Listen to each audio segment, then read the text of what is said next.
खुला नाच हो रहा है किस बात का, एक बात का कि जींद के अंदर कौन कमीशन ज्यादा खाएगा। एसपी के सामने एक रोड बना था, एसपी कोठे के सामने, ये सीधा विधायक की तरफ है, मिड्डा की तरफ है। मैं किसी से दब के राजनीति नहीं हल्के से कांग्रेसी टिकट के जो दावेदार हैं जी, आप सबसे पहले इस हाथ से हाथ जोड़ो अभियान में आप उतरे हैं, शुरू किया आपने ये, क्या ऊपर से इशारा है? 100 गज के प्लाट चौधरी भूपेंद्र सिंह हुड्डा के राज में मिले, उसके बाद मिले हो तो ये बुजुर्ग बैठे हैं, पूछ के देख लो। करीब 100-150 यूथ खड़ा है। तो यूथ को ऐसा क्या आश्वासन दे रहे हैं कि यूथ आपके साथ लगा हुआ है? इनको एक तो ये पता, हरियाणा विधानसभा के अगले चुनाव के लिए कांग्रेस की टिकटों के लिए जबरदस्त मारामारी होने जा रही है। कांग्रेस की टिकट के जितने भी दावेदार हैं मैदान में अभी से उतर गए हैं। राहुल गांधी की भारत जोड़ो यात्रा के बाद हाथ से हाथ जोड़ो अभियान शुरू हो गया है। अभी मैं जींद हल्के के गांव रायचंदवाला में हूं, मेरे साथ हैं युवा नेता प्रदीप गिल, कांग्रेस की तरफ से जींद से टिकट के दावेदार हैं और अभी से अपनी तैयारियां भी शुरू कर दी हैं। तो गिल साहब से बात करेंगे किस तरह का यहाँ गाँव का माहौल है, क्या यहाँ समस्याएँ हैं, किस तरह से लोगों की बातचीत हुई है और ऊपर से भी क्या कोई इशारा है कि साल भर पहले ही मैदान में फील्ड में उतर गए हैं। साहब नमस्कार। देखिए करमपाल भाई, टिकटों का बंटवारा तो पार्टी हाईकमान करती है, परंतु वर्कर होने के नाते मेरा फर्ज बनता है कि मैं हर गांव पे पार्टी को मजबूत करूं। अभी जो आपने ये दौरा शुरू किया है ये हाथ से हाथ जोड़ो अभियान के तहत हाथ से हाथ जोड़ो अभियान हमारा जो पार्टी का चला हुआ है, उसमें हमने 2-3 चीजें ऐड की हैं। एक तो हमने ऐड किया है कि हम बूथ स्तर की कमेटियां बनाने जा रहे हैं। ठीक है। ज्यादा से ज्यादा युवा नौजवान साथियों को जो आज बीजेपी से तंग है, अदर पार्टियों का बोलबाला जो रहा इस इलाके में, उन सब से रुष्ट और जो कहीं न कहीं परेशान है वो एक मत हो जाएं, जुड़ जाएं, तो कि आने वाला बदलाव का समय है। ठीक है। लोग चाहते तो हैं बदलाव हो, लेकिन बदलाव करें किसके साथ? तो कहीं न कहीं हमारे जैसे नौजवान साथियों की पहल हम लोग करेंगे। जब हम उस स्तर पर हम साथियों को जोड़ेंगे तो कहीं न कहीं कांग्रेस पार्टी मजबूत होगी। बात रही 2024 के चुनाव की, देखिए हर आदमी हर कार्यकर्ता चुनाव के लिए तो लड़ाई लड़ता ही है, और मुझे भी लंबा समय हो गया। 2010 में पहली बार जिला परिषद से लेकर के, और जो सफर है वो तो आपसे छुपा हुआ नहीं है, जो मैंने तय किया है। मेरा हर गांव में बड़ा अच्छा प्यार प्रेम है। अभी मैं ये पूछना चाहूंगा जी, जींद हल्के से कांग्रेसी टिकट के जो दावेदार हैं जी, आप सबसे पहले इस हाथ से हाथ जोड़ो अभियान में आप उतरे हैं, शुरू किया आपने ये, क्या ऊपर से इशारा है कोई प्रदीप गिल को? मैं ना कभी मैंने अपनी लाइफ में झूठ बोली, ना मैं कभी बोलूं।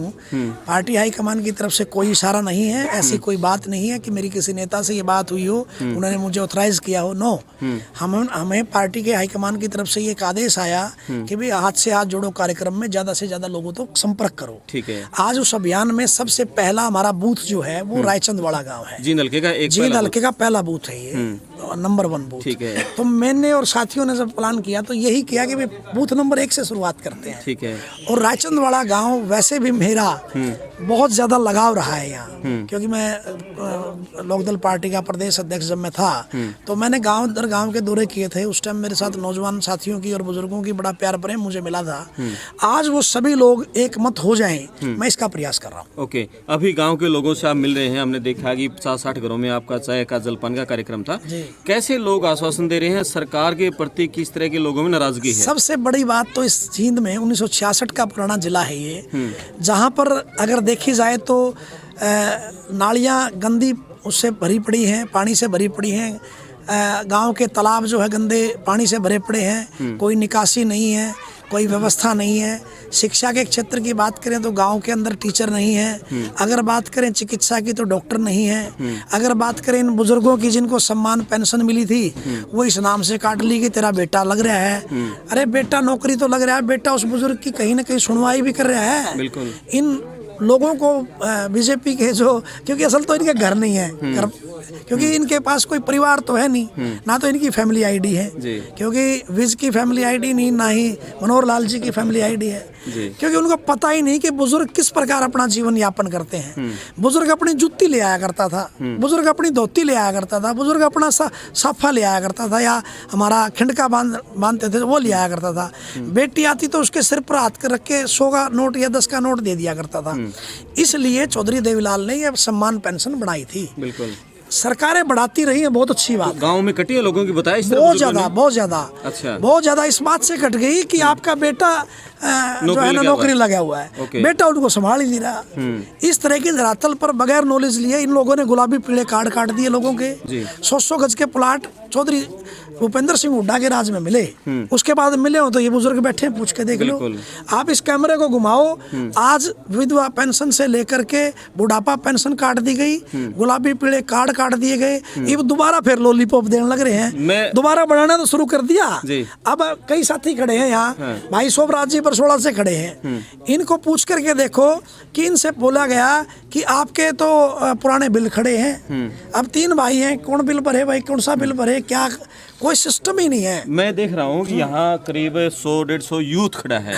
तो यूथ को ऐसा क्या आश्वासन दे रहे हैं कि यूथ आपके साथ लगा हुआ है? इनको एक तो ये पता है कि नेता नहीं, इनका भाई है, क्योंकि सबसे बड़ा तो यहाँ एक दिक्कत है भाई, इस जींद में कुछ घराने हैं जिन घरानों ने सिर्फ अपनी राजनीति रोटी सेकी, कुआ मिड्डा का बेटा, कुआ बिरजू का बेटा, कुआ मांगेराम जी का बेटा, कुआ मांगेराम जी या और लोग इस जींद पर बड़ा राज किया उन लोगों ने, बड़े बड़े चेहरे बने और बिगाड़े हैं जींद ने, लेकिन जींद की दुर्दशा के लिए मजबूर कर दिया इन लोगों ने कि हम जैसे नौजवानों को लामबंद होना पड़ेगा और इन्हें आईना दिखाना पड़ेगा कि अब जींद की जनता इन विधायक पुत्रों से छुटकारा चाहती है। क्या उन घरानों को तोड़ पाओगे? बिल्कुल तोड़ेंगे। अच्छा। सबसे बड़ी भाई साहब ताकत क्या है लोकतंत्र में? जनता। जनता से पूछ लो आप, आज मिड्डा जी के बेटे को 2 बार बना दिया, लेकिन चुनाव तो अब जाति धर्म के नाम पर लड़े जा रहे हैं। सर मैं ये नहीं मानता, पूछ के देखो कौन है। आज 36 बिरादरी के लोग अगर मेरे साथ कदम ताल ना कर रहे हो तो मुझे राजनीति करने का कोई अधिकार नहीं। ठीक है, क्या वादे आप लोगों से कर रहे हैं? कांग्रेस की सरकार हरियाणा में आती है, क्या क्या वादे हैं? कांग्रेस की सरकार बनने पर मैं तो नहीं कर सकता इतने बड़े वादे, जो पार्टी की तरफ से जो कांग्रेस का संकल्प पत्र है, हाँ, उसमें क्या क्या मैं उसके अंदर अगर मैं बात करूं, चाहे आज पेंशन को जो रोक दिया है सरकार ने, उसे दोबारा से बहाल करने की बात है, बुढ़ापा पेंशन की बात है, 100 गज के गुलाबी पीले 100 गज के प्लाट है, गुलाबी पीले कार्ड है, कहीं न कहीं विधवा पेंशन है, कहीं न कहीं शिक्षा के क्षेत्र के लिए नई नीतियां हैं, जैसे कि इन्होंने हमारे गांव से जब बच्चे खेला करते थे तो उन्हें बड़े बड़े पद और पदक दिए जाया करते थे, वो पद और पदक तो दूर की बात है, उन्हें फैसिलिटी भी नहीं देती। ये सारे जो इस संकल्प पत्र के अंदर है, एक तरफ तो हमने ये लिख दिया सारा, ठीक है, एक तरफ हमने लिख दिया जींद की बदहाली का जिम्मेवार कौन। आज जींद के किसी वार्ड में चले जाओ, जींद की किसी गली में चले जाओ, आज गड्ढे में सड़कें हैं, सड़कों में गड्ढे, मतलब सड़कें नहीं हैं, गड्ढों में सड़कें हैं। बिल्कुल। आज कोई भी इलाका आप देख लो, आप जींद के किसी भी वार्ड में चले जाओ, कहने को सेक्टर हैं 9, 8, 6 सेक्टर हैं, सारे टूटे पड़े हैं। कोई सेक्टर में लगा दी तो ब्लॉक की सीटें लगा दी। खुला नाच हो रहा है किस बात का? एक बात का कि जींद के अंदर कौन कमीशन ज्यादा खाएगा। एसपी के सामने एक रोड बना था, एसपी कोठे के सामने, ये सीधा विधायक की तरफ है, मिड्डा की तरफ है। मैं किसी से दब के राजनीति नहीं करता, वो मंच पे आ जाए मेरे साथ, बैठ जाए, 10 साल का ब्यौरा दे दें। उन्होंने मेडिकल में कौन लगाए, यूनिवर्सिटी में कौन लगाए, उन्होंने मिल्क प्लांट में कौन लगाए, उन्होंने जो है ना इसमें हॉस्पिटल में कौन लगाए। आज मेरे साथ बैठकर बात करें। जाति और धर्म की बात करने वाले लोग अगर एक धर्म और एक जाति के लिए काम करेंगे तो हम बर्दाश्त नहीं करेंगे।